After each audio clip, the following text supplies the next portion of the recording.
जी भी पहुंचे हैं पूरी टीम के साथ।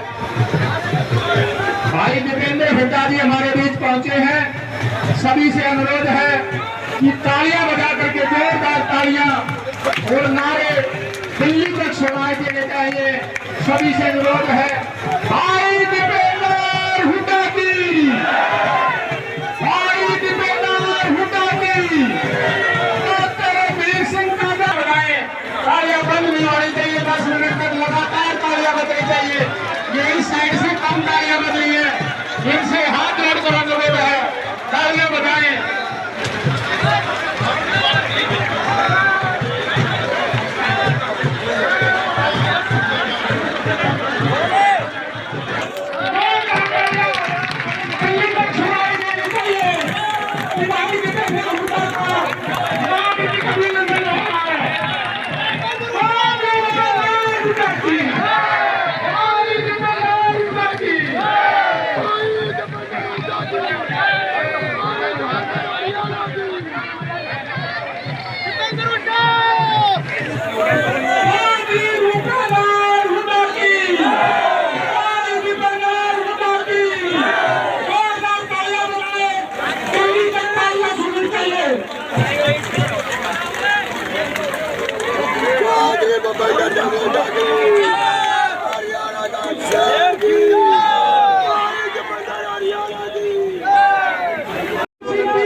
गड़बड़ कर ली। अगर यह जीत 1,00,000-1,50,000 की होती तो कोई गड़बड़ नहीं होती। हमारी तरफ से भी कोई कमी रही है, लेकिन एमपी साहब दीगल गांव की यूपी बच्चा यहाँ पर बैठा है, दीगल गांव की और बेरियल का सारा बैठा है। जहां तक आपकी जीत का बात था, इसमें जब आप 1.5-2 लाख से जब आपका कमर में दर्द था, चुनाव प्रचार नहीं करने आए थे, उस समय बेरी ने जो लीड दी थी, वही बेरी ने लीड जो है आपकी हार पर भी बेरी जो है वो कम नहीं दी और दीगल गांव कम नहीं रहा। मैं दीगल गांव और बेरियल की बहुत बहुत भाई नमस्कार जारी करता हूँ। ये छोटी बात नहीं है, ऐसे हालात में भी खड़ा रहे बहादुरों का इलाका। तो उसमें दूसरा पश्चाताप जो पूछेगी आने वाली पीढ़ी कि भाई क्या कमी रही कि दीपेंद्र हुड्डा आ गए। तीसरा सवाल पूछेगी, एक बात में कह के गा रहा हूं यार, भाई बात सुनना तो बात कर रहे हैं आपस में। जहां तक बात है, अगर दीपेंद्र हुड्डा 2019 में चुनाव जीत जाते, सुनना ये बात भाई,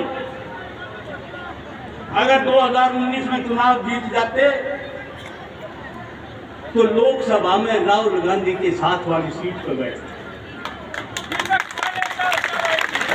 सीट पर बैठते और 6 महीने के बाद जब असेंबली के चुनाव में टिकटों के ऊपर जो झपटा पड़ा,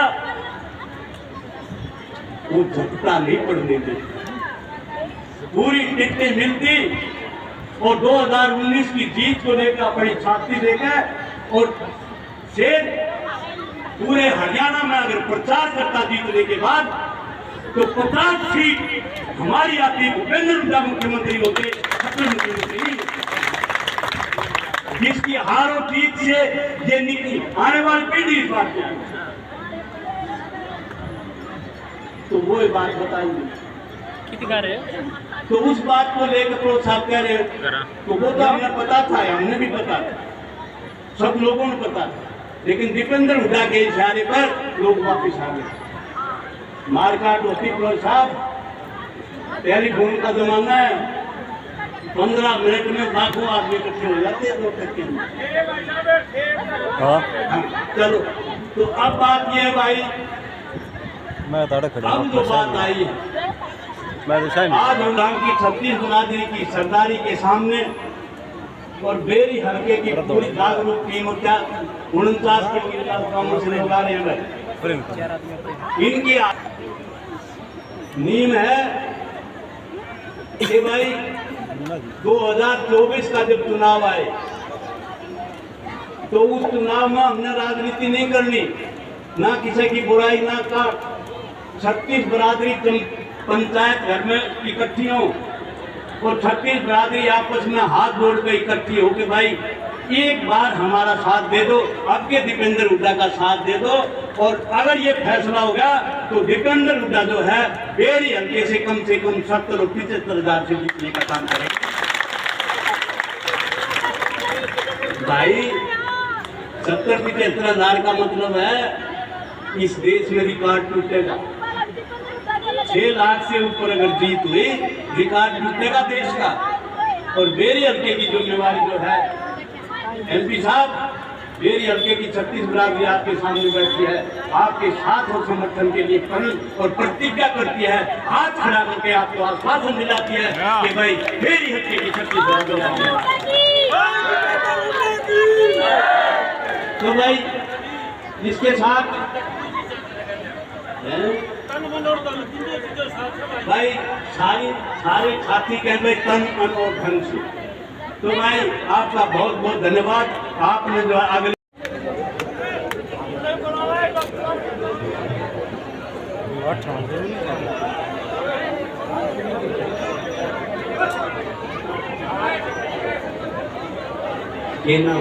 इसमें भाई 8,000 दंड मारी थी, 8 घंटे तक। तो भाई मैं अपनी तरफ से 11,000 और एमपी साहब की तरफ से 21,000 जो है ना वो देते हैं।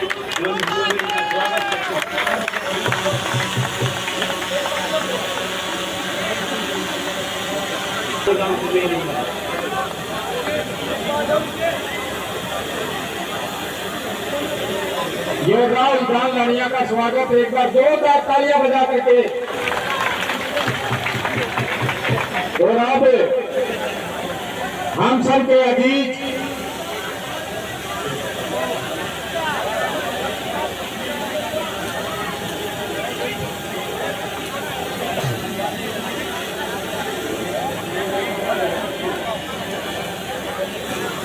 और CWC के मेंबर,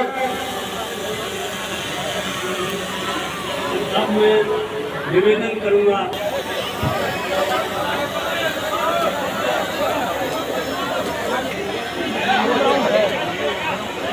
आगे भाई दीपेंद्र हुड्डा जी हमारे बीच में, हमारे बहुत ही आदरणीय और जिन्होंने इस इलाके के मान सम्मान विकास के लिए तपस्या अपने जीवन में बहुत लंबी तपस्या करी। कहना आसान है लेकिन वर्षों तक इस तरह की तपस्या करना कोई साधारण काम नहीं है। उनकी ओर देखते हैं तो हमें प्रेरणा मिलती है। हमारे बहुत आदरणीय डॉक्टर रघुवीर सिंह कादियान जी हमारे बीच में, हमारे बहुत ही आदरणीय प्रोफेसर वीरेंद्र सिंह जी, हमारे भाई श्री ओम अलावत जी, डॉक्टर विजेंद्र अलावत जी, हमारे सरपंच सतीश जी, अमरजीत अलावत जी, हमारे भाई तस्वीर जी, वो भी बहुत लगे हुए थे, मैं देख रहा था।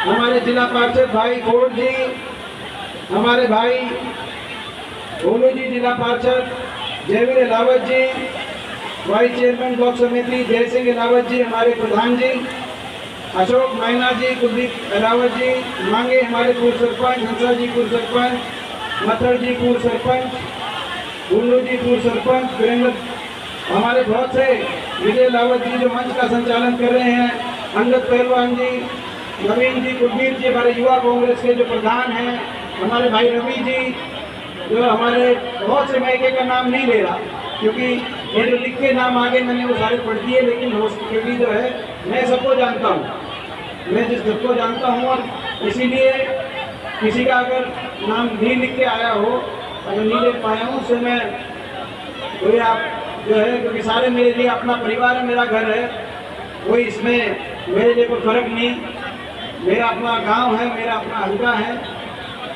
तो सभी छत्तीस बिरादरी के सभी पिता तुल्य बुजुर्ग नौजवान साथी, माताएं, बहनें, आज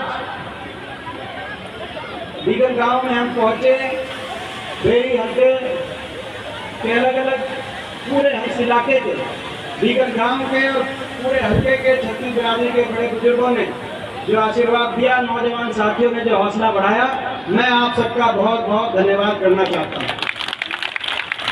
क्योंकि आज हम विपक्ष में हैं और लड़ाई लड़ रहे हैं, हरियाणा के भविष्य को बचाने के लिए लड़ाई लड़ रहे हैं। और लड़ाई ऐसे शासकों के साथ लड़ रहे हैं, बीजेपी से लड़ाई लड़ रहे हैं जिनके पास सत्ता बल भी है, धन बल भी है, मीडिया बल भी है।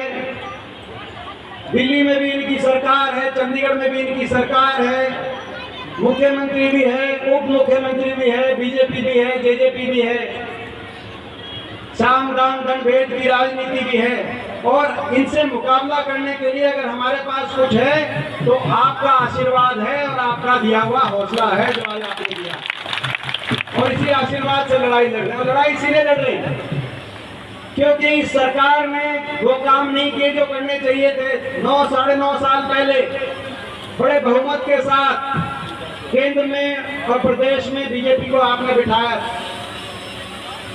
हरियाणा के अंदर सरकार बनी तो प्रति व्यक्ति आय में नंबर 1 थे, प्रति व्यक्ति निवेश में नंबर 1 थे, कृषि उत्पादकता में हम नंबर 1 थे, गरीब कल्याण की योजनाओं में, चाहे 100 गज के प्लॉट की योजना हो, चाहे मकान की योजना हो, चाहे पीने के पानी टंकी टूटी की योजना हो, चाहे स्कूल के अंदर वजीफे की वो योजना हो, चाहे देश में सर्वाधिक बुढ़ापा पेंशन की बात हो, देश में नंबर 1 हरियाणा माना जाता था। खेल खिलाड़ियों के मान सम्मान में हरियाणा देश में सबसे आगे हरियाणा गिनती होती थी। 10 साल आपसी भाईचारे में हरियाणा का मिसाल दिया जाता था। ना 10 साल में कहीं भाईचारे पे खरोच आई, ना 10 साल किसी वर्ग को धरने पे बैठना पड़ा, चाहे किसान हो, चाहे नौजवान हो, चाहे व्यापारी हो, चाहे कर्मचारी हो, किसी को सरकार के खिलाफ धरने पे बैठने की जरूरत नहीं पड़ी। और सरकार ने 10 साल तक कई लाठीचार्ज, गोली की तो दूर की बात है, पुलिस की आर्मी की गोलियों की तो दूर की बात है, फिर लाठीचार्ज भी 10 साल करने की आवश्यकता नहीं पड़ी। शांति, अमन चैन, शांति खुशहाली से प्रदेश आगे बढ़ा। प्रदेश में एक बात होती थी तो विकास की बात होती थी। कहाँ पे मेट्रो आई, कहाँ पे रेल की लाइन निकली, कहाँ से हाईवे निकला, कहाँ पर मानता वायदा आया, अच्छे दिन आएंगे, महंगाई कम कराएंगे, विकास को और बढ़ाएंगे। लोगों ने मौका दिया और चंडीगढ़ में खट्टर सरकार बन गई। लेकिन आज 9.5 साल के बाद जो हरियाणा देश में नंबर 1 पे होता था, आज वही हरियाणा 9.5 साल की सरकार के बाद विकास में तो 17वें और 18वें पायदान पे पहुंच गया। विकास दर में जो नीति आयोग बता रही है, मगर देश में नंबर 1 पहुंच गया। तो बेरोजगारी में आज देश में नंबर 1, दिल्ली के 3 तरफ रहता हरियाणा। ना सरकारी नौकरी मिल पाई, एक के बाद एक घोटाले सरकारी नौकरियों में, HPSC घोटाले, पेपर लीक घोटाले, HSSC घोटाले। सरकारी नौकरी जो स्थायी थी उसको अस्थायी कर दिया गया। फौज की नौकरी में अग्निपथ ले आए, वो अस्थायी। हरियाणा सरकार की नौकरी में कौशल निगम ले आए, वो अस्थायी। सरकारी पद समाप्त कर दिए, या तो समाप्त कर दिए गए, अस्थायी हो गया। और फिर भी ले दे के कोई अगर लिस्ट आती है, इस सरकार का रिकॉर्ड है, उस लिस्ट में हरियाणा के नौजवानों से ज्यादा बाहर के नौजवानों को अवसर मिलता है। ऐसी स्थिति, ना सरकारी नौकरी मिल पाई, ना निजी क्षेत्र के अंदर जो हमारी सरकार थी, कहीं SEZ आ रहा था, MET बन रहा था, तो रोहतक के अंदर IMT बन रहा था, कहीं एशियन पेंट की बात थी, गुड़गांव के अंदर फुटवेयर पार्क बन रहा था, तो झारखंड खेजर के अंदर थर्मल के कारखाने आ रहे थे हजारों करोड़ की लागत से। इस सरकार में ना कोई इंडस्ट्री आई, ना कोई औद्योगिक क्षेत्र लगा, ना सरकारी नौकरी, ना प्राइवेट नौकरी। और धीरे धीरे हरियाणा का नौजवान आज देश में सबसे ज्यादा नंबर 1 पे बेरोजगारी, देश में सबसे ज्यादा महंगाई, हर घर का बजट बिगड़ गया। डीजल, पेट्रोल, रसोई गैस का सिलेंडर, स्कूल की फीस, बिजली का बिल आज आम परिवार के घर से हाथ से बाहर निकल गई। महंगाई में, बेरोजगारी में, नशे की तरफ नौजवान, हरियाणा का नशे की तरफ धकेल दिया हरियाणा के नौजवान के भविष्य को। ऐसी सरकार ही आई। हमारा प्रयास था कि खेल की तरफ, रोजगार की तरफ, शिक्षा की तरफ जाए, इन्होंने अपराध की तरफ नशे, ना तो इनसे इस लड़ाई में ना तो मैं एक कदम पीछे हट सकता और ना ही मैं हाथ जोड़ सकता। ये मैं आपको विश्वास दिलाता हूँ कि इस लड़ाई में मगर आपका साथ, तो आपके जो है आपको कभी नीचे देखने का अवसर नहीं लगेगा। आपके आपका आशीर्वाद मिलेगा तो आपके नाम को ऊपर लेके जाऊंगा और आपके सीने को आप गर्व से कह सकोगे, ऐसा मेरा हमेशा प्रयास रहेगा। उसमें कोई तो भाई अपने घर से काम शुरू करते हैं तो करते काम शुरू, बताओ भाई। तो लोकसभा का आज से भी घर से अब भाई जो जहां तक एक बात आई गांव